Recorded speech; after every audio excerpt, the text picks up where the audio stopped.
Hi friends, ನಾನು ನಿಮ್ಮ ಧನುಷ್. ಇವತ್ತಿನ ವಿಡಿಯೋದಲ್ಲಿ ನಂಗೆ ಗೊತ್ತು ನೀವು ಟ್ರೇಡಿಂಗ್ ಮಾಡ್ತಿದ್ರೆ ಅಂದರೆ 90% ನೀವೇನು ಸ್ಟಾಪ್ ಲಾಸ್ ಹಾಕಿರ್ತೀರ ಆ ಪ್ರೈಸ್ ಹಿಟ್ ಆಗುತ್ತೆ, ನೀವು ಲಾಸ್ ಮಾಡ್ಕೊತೀರ. ಒಂದು ರಿಸರ್ಚ್ ಪ್ರಕಾರ 90% ಜನ ಟ್ರೇಡಿಂಗಲ್ಲಿ ಲಾಸ್ ಮಾಡ್ಕೊತಾರೆ, ಇನ್ನು 5% ಜನ ಪ್ರಾಫಿಟ್ ಮಾಡೋದ ಲಾಸ್ ಮಾಡ್ಕೊಳಲ್ಲ, ಇನ್ನೊಂದು 5% ಜನ ಮಾತ್ರ ಪ್ರಾಫಿಟ್ ಮಾಡ್ತಾರೆ ಅಂತ. ಯಾಕಂದರೆ 90% ಏನಂದರೆ ನೀವೇನು ಹಾಕಿರ್ತೀರ ಸ್ಟಾಪ್ ಲಾಸು ಹಿಟ್ ಆಗುತ್ತೆ. ಇದಕ್ಕೆ ಮೇನ್ ರೀಸನ್ನು ಬಿಗ್ ಪ್ಲೇಯರ್ಸ್, ದೊಡ್ಡ ದೊಡ್ಡ ಇನ್ವೆಸ್ಟರ್ಸ್. ಯಾಕಂದರೆ ಅವ್ರಿಗೆ ಗೊತ್ತಿರುತ್ತೆ ನೀವೆಲ್ಲಿ ಸ್ಟಾಪ್ ಲಾಸ್ ಹಾಕಿರ್ತೀರ ಅಂತ. ಇದಕ್ಕೆ ಹಂಟಿಂಗ್ ಸ್ಟ್ರಾಟಜಿ ಅಂತ ಹೇಳ್ತಾರೆ. ಯಾಕಂದರೆ ನಮ್ಮಂಥ ಸಣ್ಣ ಪುಟ್ಟ ರಿಟೇಲ್ ಇನ್ವೆಸ್ಟರ್ಸು ಜಾಸ್ತಿ ಲಾಸ್ ಮಾಡ್ಕೊಂಡು ಇಷ್ಟಪಡೋದಿಲ್ಲ. ಕ್ಯಾಪಿಟಲ್ ತುಂಬ ಕಮ್ಮಿ ಇರುತ್ತೆ. ನಾವೇನಂದರೆ 1%, 2%, ₹5, ಸ್ಟಾಪ್ ಲಾಸ್ ಹಾಕಿರ್ತೀವಿ. ಬಟ್ ಬಿಗ್ ಪ್ಲೇಯರ್ಸ್ ಹಂಗಲ್ಲ, ಅವ್ರ ಹತ್ರ ಜಾಸ್ತಿ ಅಮೌಂಟ್ ಇರುತ್ತೆ. ಅವರು ಮಾರ್ಕೆಟ್ನ ಪಂಪು ಮಾಡ್ಬೋದು, ಡಂಪು ಮಾಡ್ಬೋದು. ಅವ್ರಿಗೆ ಗೊತ್ತಿರುತ್ತೆ ಎಲ್ಲಿ ಸ್ಟಾಪ್ ಲಾಸ್ ಹಾಕಿರ್ತಾರೆ, ಇಲ್ಲಿ ಹಾಕಿರಲ್ಲ ಅಂತ. ಅವ್ರಿಗೇನು ಬ್ರೋಕರ್ ಇನ್ಫಾರ್ಮೇಶನ್ ಕೊಡ್ತಾರೆ ಅಂತಲ್ಲ, ನಿಮಗೆ ಲಾಸ್ ಆಗಲಿ ಲಾಭ ಆಗಲಿ ಅವ್ರಿಗಂತೂ ಬ್ರೋಕರ್ ಕಮಿಷನ್ ಬಂದೇ ಬರುತ್ತೆ. ಬಟ್ ಇವರಿಗೆ ಎಲ್ಲ ಇನ್ಫಾರ್ಮೇಶನ್ ಗೊತ್ತಿರುತ್ತೆ. ಅವರು ಮಾರ್ಕೆಟ್ನ ಪಂಪ್ ಆ್ಯಂಡ್ ಡಂಪ್ ಮಾಡ್ತಾರೆ.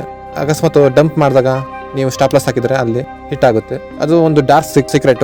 ಅವರಿಗೆ ಇನ್ಫಾರ್ಮೇಶನ್ ಸಿಗುತ್ತೆ ಮಾರ್ಕೆಟ್ ಬಗ್ಗೆ, ಪಾಸಿಟಿವ್ ನೆಗೆಟಿವ್ ಕಂಪ್ನಿ ಬಗ್ಗೆ ಎಲ್ಲ. ಅದು ಡಾರ್ಕ್ ಸೈಡ್ ಇದ್ದೇ ಇರುತ್ತೆ. ಬಟ್ ಸ್ಟಾಪ್ ಲಾಸ್ ವಿಷಯದಲ್ಲಿ ಹಿಂಗಾಗೆ ಆಗುತ್ತೆ. 90% ಜಾಸ್ತಿ ಯಾರ ಹತ್ರ ಅಮೌಂಟ್ ಇರುತ್ತೆ ಅವ್ರು ಜಾಸ್ತಿ ಪ್ರಾಫಿಟ್ ಮಾಡ್ಬೋದು. ಅದಕ್ಕೆ ನೀವು ಸ್ಟಾಪ್ ಲಾಸ್ನ ಮೈಂಡಲ್ಲಿ ಹಾಕೋಕೆ ಟ್ರೈ ಮಾಡಿ. ಯಾವತ್ತು ಸ್ಟಾಪ್ ಲಾಸ್ ಆರ್ಡರ್ ಹಾಕೋಕೆ ಹೋಗಲೇಬೇಡಿ. ಮೈಂಡಲ್ಲಿ ಫಿಕ್ಸ್ ಮಾಡ್ಕೋಬೇಕಾಗುತ್ತೆ ಯಾವ ಪ್ರೈಸ್ಗೆ ಎಕ್ಸಿಟ್ ಆಗಬೇಕು, ಸ್ಟಾಪ್ ಲಾಸ್ ಹಾಕ್ಬೇಕಂತ. ಅದ್ರ ಪ್ರಕಾರ ಫಾಲೋ ಮಾಡೋಕ್ಕಾಗುತ್ತೆ. ಹಾಗಂತ ಸ್ಟಾಪ್ ಲಾಸು ಪರ್ಸೆಂಟೇಜ್ ಮೇಲೆ ಹಾಕಕ್ಕೆ ಹೋಗ್ಬಾರ್ದು. ಕೆಲವರು 5%, 2% ಸ್ಟಾಪ್ ಲಾಸ್ ಹಾಕ್ತೀನಿ, ಇಲ್ಲ ₹5 ಸ್ಟಾಪ್ ಲಾಸ್ ಆಗ್ತಾರೆ. ಬಟ್ ಸ್ಟಾಪ್ ಲಾಸ್ ಅನ್ನೋದು ಒಂದು ಏರಿಯಾದಲ್ಲಿ ಇರುತ್ತೆ, ಅದನ್ನ ಫೈಂಡ್ ಔಟ್ ಮಾಡ್ಬೇಕಾಗುತ್ತೆ. ಅದು ಪರ್ಸೆಂಟೇಜಲ್ಲಿ ಇರೋದಿಲ್ಲ, ₹5, ರೂಪೀಸಲ್ಲಿ ಇರೋದಿಲ್ಲ. ಅದನ್ನ ಅನಲೈಸ್ ಮಾಡ್ಬೇಕಂದ್ರೆ price action, pivot points, support and resistance ಎಲ್ಲ ಗೊತ್ತಿರಬೇಕಾಗುತ್ತೆ. ಟೆಕ್ನಿಕಲ್ ಅನಲೈಸ್ ಗೊತ್ತಿದ್ರೆ ಆರಾಮಾಗಿ ಟ್ರೇಡಿಂಗ್ ಮಾಡ್ಬೋದು.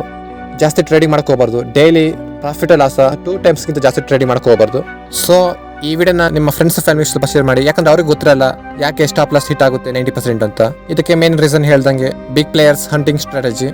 ಸೊ ಅವ್ರಿಗೆ ಸ್ವಲ್ಪ ಚಾನ್ಸ್ ಸಿಗುತ್ತೆ. ನಮ್ಮ ವಿಡಿಯೋನ ಲೈಕ್, ಕಮೆಂಟ್ ಮಾಡಿ. ನಮ್ಮ ಸೋಷಿಯಲ್ ಮೀಡಿಯಾ ಪೇಜಸ್ನು ಫಾಲೋ ಮಾಡಿ. ಇನ್ನೂ ನಮ್ಮ ಚಾನಲ್ನ ಸಬ್ಸ್ಕ್ರೈಬ್ ಅಂದರೆ ಫಸ್ಟ್ ಸಬ್ಸ್ಕ್ರೈಬ್ ಆಗಿ. ನಮಗೆ ಸ್ವಲ್ಪ ಮೋಟಿವೇಶನ್ ಸಿಗುತ್ತೆ ಮುಂದೆ ವಿಡಿಯೋ ಮಾಡೋಕ್ಕೆ.